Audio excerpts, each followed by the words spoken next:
I cooked for 12 people. Scratch that. I planned, prepped, cooked, cleaned, set the table, arranged the wine, and made sure every single person had their dietary needs met. Gluten-free lasagna for Aunt Carla. Vegan salad for my cousin's girlfriend. The roast chicken Dad still pretends is his favorite, even though he barely touches it. I didn't complain. I just worked, because that's what I always do.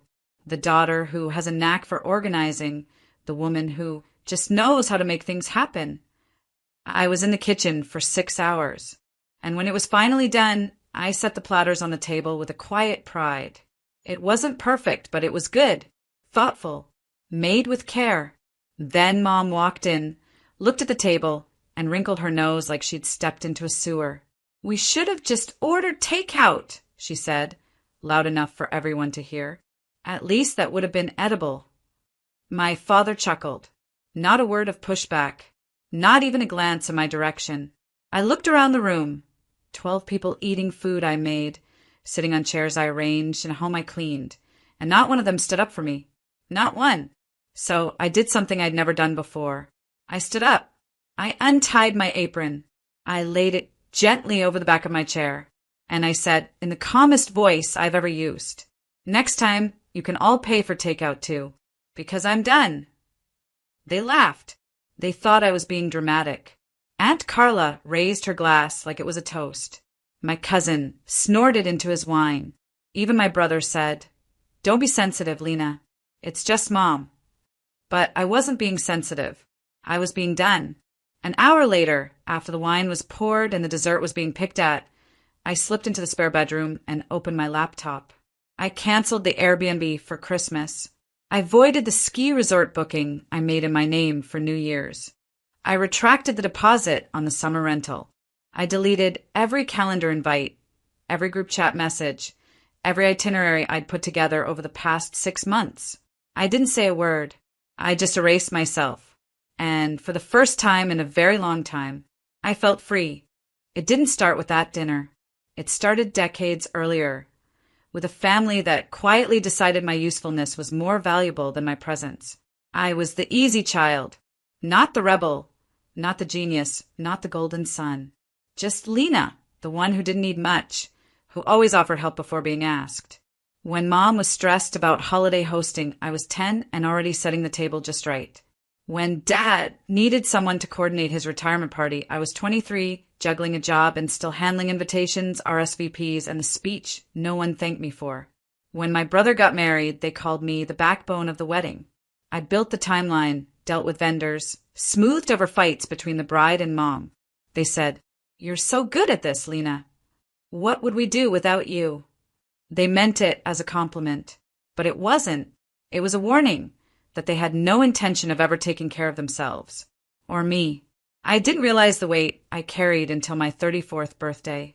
Not a major milestone, not one people usually make a fuss over. But I thought maybe someone would remember. Just a cake, a dinner, a card. Instead, I got a group text message from my mother addressed to the family, asking if I could plan my own birthday brunch. "Since you know what restaurants you like."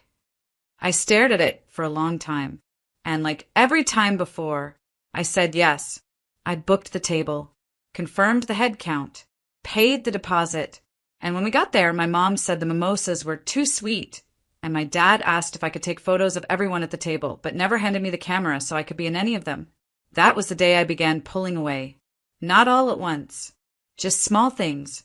Stopped offering to pick up their dry cleaning when they visited. Started letting the group chats go unanswered for a few days. Took real vacations, the kind where I didn't bring my laptop or my guilt. No one noticed, because people don't notice when a chair shifts slightly out of place until they try to sit and fall. By the time that dinner came around, I already knew I was running on fumes. I already knew I was done being the invisible scaffolding for people who never asked how I was holding up. What I didn't know was how peaceful it would feel to finally stop holding them up at all. The first sign was confusion. 2 days after the dinner, my brother texted me, "Hey, did the Airbnb reservation glitch? It says it's been canceled." I didn't answer. Not right away. An hour later, he followed up. "We sent you the deposit for that already." That one made me laugh. because they hadn't sent me anything. They'd send it to the family PayPal, which I created, managed, and monitored, because no one else wanted to deal with the admin stuff. So I transferred the funds back. Every last dollar. I said nothing. The next day, my mother called. I let it ring. Then came the email. Subject line: "We need to talk about the holidays." No greeting. Just 5 paragraphs of thinly veiled blame. I know dinner didn't go the way you wanted it to, but canceling everyone's plans without notice isn't fair. People rely on you, Lena. You're the one who holds things together. We expect more maturity. Maturity. They always used words like that to keep me small. Like boundaries were tantrums. Like silence was immaturity. Like any move that didn't serve them made me the problem. I didn't reply. The calls kept coming. Not angry at first, just confused. Like someone misplaced a favorite tool and now had to consider doing something the hard way. Where are the hotel confirmations? Did you still want me to bring the pies for Thanksgiving? Lena, are you ghosting us? I wasn't ghosting them. Ghosting implies a disappearing act. This was a return to self. I'd spent so many years performing reliability, always saying yes, always patching the leaks, that when I stopped, it didn't just inconvenience them. It destabilized them. They'd made me the keeper of every tradition, every trip, every task they didn't want to manage. They thought if they pushed hard enough, I'd fall back in line. Instead, I was building something else. I had booked a solo cabin for Christmas. Just me, a wood stove, a stack of books, and silence that didn't come with strings attached. I didn't announce it, didn't post about it, didn't even put an out-of-office reply on my email. They weren't owed my explanation. They were finally getting what they always claimed they could handle. Life without me. I didn't plan a grand announcement. There was no family group message or carefully worded holiday memo. That would have given them power, and they'd only twist it. Call it dramatic. Call it emotional. Call it everything but what it truly was. Necessary.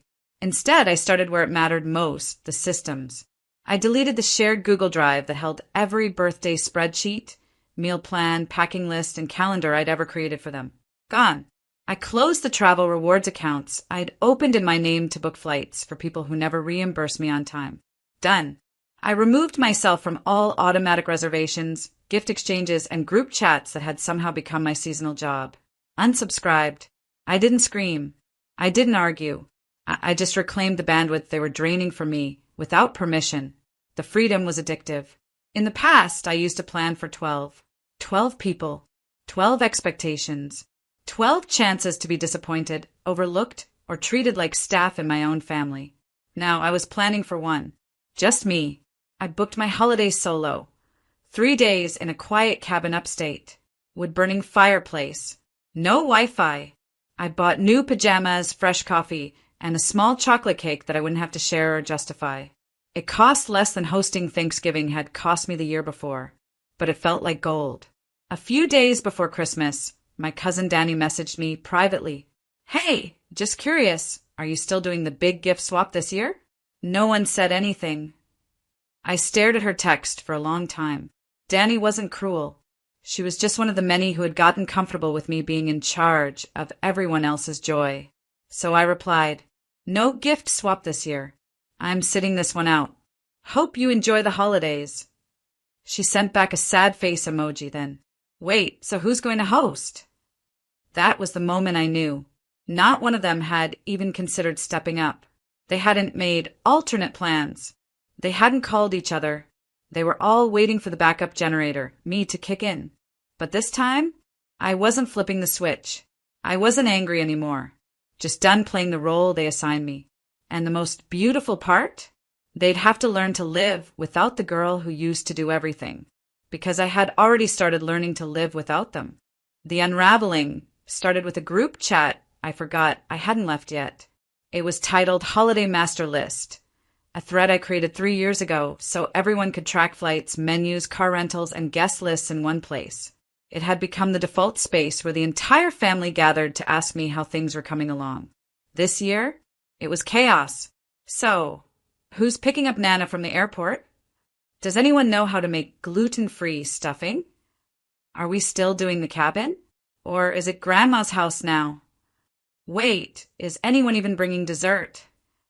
30 unread messages in 2 hours. Not one tagged me directly, but every single one read like a silent scream. Where is Lena? I didn't answer. Didn't even open the app again. Instead, I made soup in silence. Played music I liked. Watched the snow fall outside my cabin window, and let myself feel nothing for the first time in a long time. No pressure. No obligation. No, can you just real quick? They were finally experiencing what I had been warning them about for years. That when you treat someone's labor like a guarantee, you forget it's a choice. And I had finally made mine. On Christmas Day, I got a single email from my mother. The subject line said, "So this is how you want to be?" The body of the email? Empty. I laughed out loud. Closed it. Archived it. No response. A few hours later, my cousin Danny posted a photo on social media. It was a dining table, poorly set, slumped paper plates, one foil tray of stuffing, and a mismatched set of serving spoons. No centerpiece. No candles. No order. The caption read, "This year's Thanksgiving-style Christmas was a bit improvised, still grateful, though." The comment said it all. Wait, where's the usual spread? Did Lena not host this year? Looks like y'all missed your MVP. That one. That last one? I screenshotted it. Not to gloat. To remember. Because the truth is, I had always wondered if I was imagining it, the weight I carried, the work I did, the roles I was quietly assigned and never thanked for. But I wasn't imagining it. And I wasn't invisible. I was just used. Until I stopped letting them. And now, they were learning. Not through lectures. Not through revenge. But through a silence so unfamiliar it echoed. And I was learning too, that the world doesn't end when you stop over-functioning for people who never ask how you're doing. It just starts to get really quiet. And then it starts to feel like peace. By New Year's Eve, the text shifted tone. Gone was the passive sarcasm. Gone were the just checking in excuses. What came next was pure panic. My brother, who once joked that I had nothing better to do than organize everyone's lives, sent me a long message. "Hey, can we talk? I think we all kind of screwed up. I didn't realize how much stuff you handled until nobody else knew what was going on. People are fighting. Mom's upset. I think she thought you'd come around." I read it twice. Then I muted the thread. Because he was right, they didn't realize. Not because they weren't capable, but because they were never forced to be. They let me carry the weight because it was easier. And now they were tripping over everything I used to silently clean up behind them. Later that week, I got a voicemail from my mother. Her voice was tight, that particular kind of calm she used when she wanted to sound composed, but couldn't quite hide the resentment. "I don't know what game you think you're playing, Lena, but you made your point. We get it. Enough now. The family needs to come together." It was almost funny. Come together? I'd spent my entire adult life trying to keep this family from falling apart. They just didn't like what it looked like without me holding the seams shut. My cousin Danny, bless her, was the only one who tried with real honesty. She messaged me the week after the holidays. "I just wanted to say I'm sorry. For not noticing. For not helping more. I think we all got used to you being the default. And we didn't realize how heavy that must have been." I stared at the message for a long time. And I cried, because even though it wasn't dramatic, and even though it wasn't from the people who hurt me the most, it was the first time anyone had acknowledged it. The work, the emotional labor, the exhaustion. I didn't respond right away. I wanted to sit with the moment, not to forgive, not yet, but to breathe, because something inside me had shifted. I wasn't looking for apologies anymore. I wasn't trying to fix what broke. I wasn't trying to teach them a lesson. This wasn't about revenge. It was about release. Letting go of the version of myself that always over-delivered, always smoothed the sharp edges, always took the hits so no one else had to feel the discomfort. They were feeling it now. All of it. And I was feeling something else entirely. Peace. January was the quietest month I can remember. No calls. No group messages. No last-minute favors disguised as, "We were just hoping you could." And for the first time in years, I didn't feel guilty. I felt untethered. I took long walks without checking my phone. I bought fresh flowers for my kitchen table, not to impress guests, but because I liked the way they looked in the morning light. I cooked meals that didn't need to impress anyone. Some of them were amazing. Some of them were burnt. I smiled either way, because finally no one was watching. And it turns out I still like taking care of things. I still keep my calendar color-coded. Still fold my laundry with care. Still send thank you notes when someone does something kind. But now, I do it for me. I started therapy. Not because I was broken, but because I'd spent so long being the strong one that I never learned how to be supported. My therapist asked me once, "When did you learn that love had to be earned?" And I didn't have an answer, only a memory of tying my shoes faster than anyone else in kindergarten, so I wouldn't get yelled at for making us late. Only a dozen holidays spent trying to cook love into every meal, praying someone would taste it and say, "We see you." But they never did. And now, I no longer needed them to. By February, I joined a local women's hiking group. Just a dozen women, all ages, who met once a week to walk a trail and talk about anything but work, husbands, or family drama. We talked about books, about birds, about how good it feels to breathe air that doesn't come with expectations. I told them my story, bits of it, not as a victim, but as someone who made a clean exit. One of them, a woman in her 60s, nodded and said, "You didn't leave. You just came home to yourself." That stuck with me, so I wrote it down, hung it on my fridge. Every morning, I read it like a vow. And every morning, I remembered. I'm not bitter. I'm not angry. I'm better. I still get messages from time to time. Birthdays. Check-ins. The occasional guilt-dipped attempt to reconnect. I don't block them, but I don't respond, because healing doesn't require confrontation. Just closure, even if you write it yourself. And I did. With every unspoken no. With every plan made without their approval. With every breath taken in peace. This is my rise. Not loud, not public, but powerful and permanent. I still have the apron. The one I took off that night when no one defended me. When the food I cooked was ridiculed and my silence was mistaken for weakness. It's folded in the back of a drawer now. Clean, untouched, not because I'm ashamed of it, but because I keep it like a relic, a reminder of who I used to be. The girl who thought love was something you earned through labor, who thought devotion meant doing everything alone. She's gone now, and in her place, a woman who knows the difference between being needed and being valued. Sometimes I think about the holidays they're still trying to recreate without me. I picture them gathered around paper plates, forgetting ingredients, bickering about times and rides, and who was supposed to bring what. I imagine the awkward silences, the empty seat at the table no one talks about. I don't smile at the thought. I don't need to, because this isn't about revenge. It's about relief. The relief of walking away before you become unrecognizable to yourself, of choosing quiet dignity over desperate approval, of finally realizing that absence isn't always loss. Sometimes it's freedom. The cabin I stayed in that Christmas, I go back every year now, not because I'm hiding, but because it became mine. My tradition, my rhythm, my peace. I bring books, candles, soft sweaters. I make meals for one, and they taste better than anything I ever cooked for 12 ungrateful mouths. Because now, every bite is a thank you to myself. Danny still checks in sometimes. She's different now. Quieter. Kinder. She once sent me a photo of her own solo holiday, captioned, "You help me see I don't need to bleed for connection." Thank you. I didn't know what to say, so I just typed, "Me neither." Because that's the truth. I'm not cold. I'm not cruel. I just stopped volunteering for my own exhaustion, and they can tell their version of the story however they want. That I overreacted.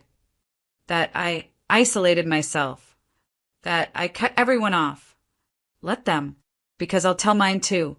And mine ends with a woman sitting by a window, sipping tea, listening to the wind move through trees, not because she's alone, but because she chose to be. And that's the loudest love I've ever given myself.